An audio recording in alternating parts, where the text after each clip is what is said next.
இயேசு கிறிஸ்துவனுடைய பிறப்பு இல்லையா? அதை தான் இன்றைக்கி நம்ம பயங்கரமாக ரொம்ப சந்தோஷமாக, உலகெங்கும் சந்தோஷம். இந்த டிசம்பர் மாதம் வந்துருச்சுன்னா பயங்கரம் ஜாய்ஃபுல் தான் இல்லையா? என்னெல்லாம் இருக்கும் அன்றைக்கி இல்லை டிசம்பர் மந்தில் சொல்லுங்கள், என்னெல்லாம் இருக்கும்? நியூ ட்ரெஸ்ஸு, எவ்வளவு பிரச்சனை இருக்கோ அதெல்லாம் தெரியாது, ஆனால் எப்படியாவது நியூ ட்ரெஸ் கிடச்சிரும். நிறைய நேரத்தில் அந்த ஒரு நாளோட அந்த சந்தோஷம் போயிடும். பயங்கரமாக அதுக்காக ப்ரிப்பேர் பண்ணுவோம், எல்லாம் செய்வோம். அன்னையோட கிறிஸ்மஸ் அன்னைக்கு மறுநாள் பார்த்தீங்கன்னா நம்முடைய லைஃப் வந்து அதே மாதிரி தான் இருக்கும். அதே கஷ்டம், அதே கண்ணீர். சிலர் அந்த அந்த பண்டிகைக்காக இல்லையா கடனை உடனே வாங்கிலாம் சிலதை செஞ்சுருவோம். பிரியமானவர்களே, ஏன்னா இதை வந்து நான் வந்து நம்ம சந்தோஷமாக இருக்க வேணான்னு சொல்ல, சந்தோஷமாக இருங்க, எல்லாரும் சந்தோஷமாக இருங்க. ஆனால் உண்மையாக கிறிஸ்துவனுடைய பிறப்பு ஜனங்களுடைய வாழ்க்கையில் என்ன கொண்டு வந்துச்சு? அதில் நிறைய பேர் கேள்வி கேட்டால் சொல்லுவீங்க, என்ன சொல்வீங்கன்னா சந்தோஷம்.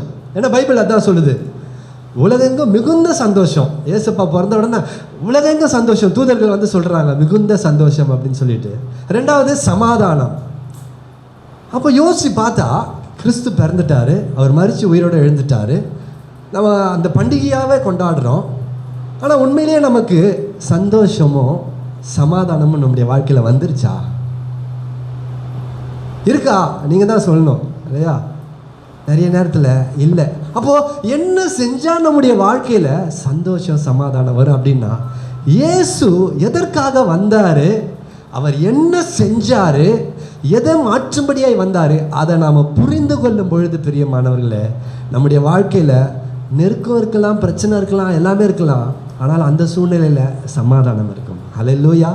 இயேசு கிறிஸ்து தம்முடைய சீஷர்களை விட்டு போகும்போது தான் சொல்கிறாரு, உங்களுக்கு சமாதானம். இவ்வளோ நாள் கூட இருந்தார், எல்லா போகிற இடத்துலையும் கூட இருந்தார், அற்புத அடையாளங்கள்லாம் செஞ்சார், தேவைகள்லாம் சந்திச்சார், வியாதிகள்லாம் சுகமாக்குனார், பிசாசை துரத்தினார், எல்லாம் செஞ்சுட்டு இப்போ போகிறன்னும் பொழுது அவங்களுக்கு ஒரு துக்கம் வந்து. ஆனால் ஆண்டவர் சொல்கிறார், இல்லை உங்களுக்கு சமாதானம்.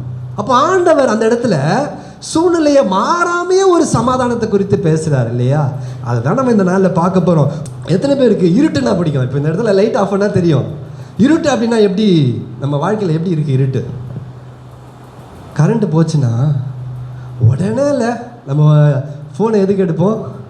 ஈவி ஆஃபீஸ்க்கு இல்லையா? இதோ 10 நாளைக்கு ஒரு வாரத்துக்கு முன்னாடி அதை சந்திச்ச. உண்மையிலேயே அப்போவே கர்த்தர் என்ன பேசணும் அப்படின்னு சொல்லி இந்த வார்த்தைகள்லாம் கொடுத்துருந்தார். இருளிலிருந்து வெளிச்சம், அந்த தலைப்பெல்லாம் கொடுத்துட்டாரு. அதுக்கு டெமான்ஸ்ட்ரேஷன் மாதிரி இருந்தது. கரண்ட்டு போன உடனே எங்கள் வீட்டில் இருக்கேன் நான், கும் இருட்டுவாங்கல்ல, பிச்சுடா, ஒன்றுமே தெரியல, தடவர. என்னம்மா அப்போ நான் சொல்லிட்டு இருக்கேன், அந்த தலைப்பெல்லாம் குறித்து பேசிகிட்டு இருக்கேன். நிஜமா நம்ம இருளுன்னு சொல்கிறோம், ஒன்றுமே தெரியலையே. எங்கே வாசல் இருக்குது, எங்கே ஜன்னல் இருக்குது, எங்கே கதவு இருக்குது, எங்கே எண்ணெய் வச்சுருக்குது, ஒரே தடுமாற்றமாக தான் இருக்குது இல்லையா? இருட்டு கரண்ட்டு போயிடுச்சு. அதனால தான் ஐயோ எப்படா கரண்ட்டு வரும்.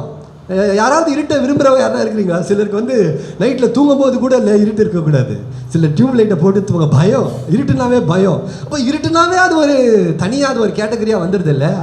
ஆனால் பிரியமானவர்களே, இந்த தடுமாற்றம், இந்த இப்போ லைட் போயிடுச்சுன்னா கூட எப்படியோ ஒரு கேண்டிலை வச்சு, வேறு வழியில் இல்லை, ஒரு 1.5 நாள் 2 நாள் கிட்ட அந்த மழை டைமில் ஓட்ட வேண்டியதாக இருந்தது, கேண்டிலை வச்சு அட்ஜஸ்ட் பண்ணிட்டோம். ஆனால் நம்ம வாழ்க்கையில் ஒரு இருள் இருக்குது. என்ன இருள் தெரியுமா?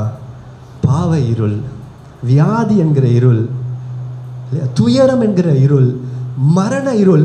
இதெல்லாம் நம்முடைய வாழ்க்கையில் இருக்கும்பொழுது அந்த இருளை நம்ம எப்படி மேற்கொள்ளணும்? பிரியமானவர்களே, 2000 வருஷத்துக்கு முன்னாடி ஒரு சந்ததி இதே மாதிரி இருந்துச்சு.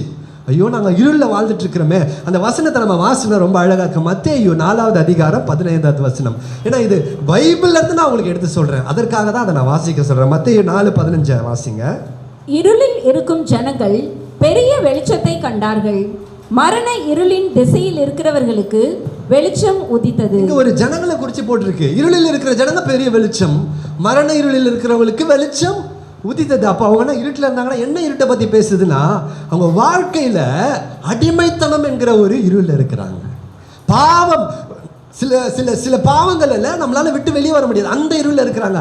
ஆனால் பைபிள் சொல்லுது, இயேசு வந்த பொழுது இருளில் இருக்கிற ஜனங்களுக்கு வெளிச்சம் வந்தது. ஹல்லேலூயா. எங்கள் சின்ன வயசில் எனக்கு ஞாபகம் இருக்குது, எங்கள் அம்மாவுக்கு என் தங்கச்சிக்கெல்லாம் ஞாபகம் இருக்கும். அண்ணன் தம்பி நாங்கள் கூட்டு குடும்பமாக இருந்தோம். அண்ணன் தம்பிங்களுக்குள்ளே அந்த கூட்டு குடும்பனாவே சொல்லவே வேண்டாம் இல்லையா? பிரச்சனை இருக்க தான் செய்யும். இந்த பிரச்சனையில் என்ன பண்ணாங்க, கரண்ட் பில் கொடுத்தா கட்டலை, ஒரு பெரியப்பா கட்டாமல் விட்டார். என்ன நடக்கும் சொல்லுங்கள்? ஸோ நீங்களும் கொஞ்சம் எங்களோட சந்தோஷமான நாள் தானே, கரண்ட்டை ஃபியூஸை பிடிங்கிட்டு போயிட்டாங்க. எங்கள் அப்பாவுக்கா? ஏன்னா அவர் தான் எல்லாத்தையுமே செய்கிறவர். நான் என்னாலும் கட்ட மாட்டேன். ஒரு வைராக்கியம்.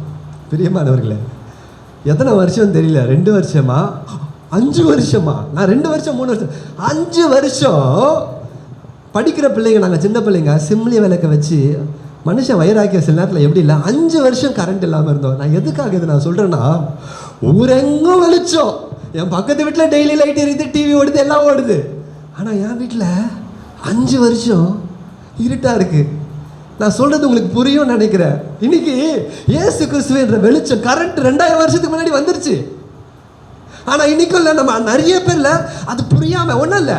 அந்த கரண்ட் நம்ம வீட்டில் வரணும். போய் ஒரு நாள் எங்கள் அப்பா காசு கட்டினாரு, வந்தான், ஃபியூஸ் கேரியர் போட்டால் பவர் வந்துருச்சு, வீடு வெளிச்சமாக மாறிடுச்சு. ஹல்லேலூயா, ஹல்லேலூயா. கிறிஸ்டியன் லைஃப்பில் வேற ஒன்றுமே கிடையாது.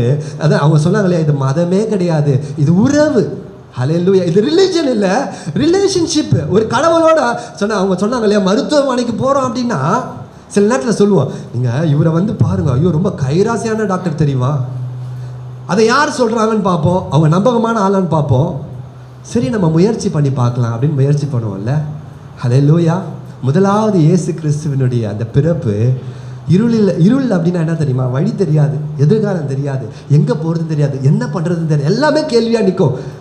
எப்படி இருட்டில் தடவுறோமோ, கண்ணை மூடிட்டா எப்படி இருக்குமோ, அந்த மாதிரி நிறைய நேரத்தில் நம்ம இங்கே அமர்ந்து கொண்டிருக்கிற சிலருடைய வாழ்க்கை இருக்கும், பிரியமானவர்களே. ஆனால் அவங்க வாழ்க்கையில் எல்லாம் இயேசு சொல்கிறாரு, அவர் வெளிச்சமாய் வந்தார், உங்களை அவர் வழி நடத்துவார். ஹல்லேலூயா. கையை பிடிச்சி நடத்துவார். கண்ணு தெரியாதவங்களுக்கு தான் நல்ல எக்ஸாம்பிள் இல்லையா? கண்ணு தெரிஞ்சவங்க அவங்கள தெளிவாக நடத்த முடியும்.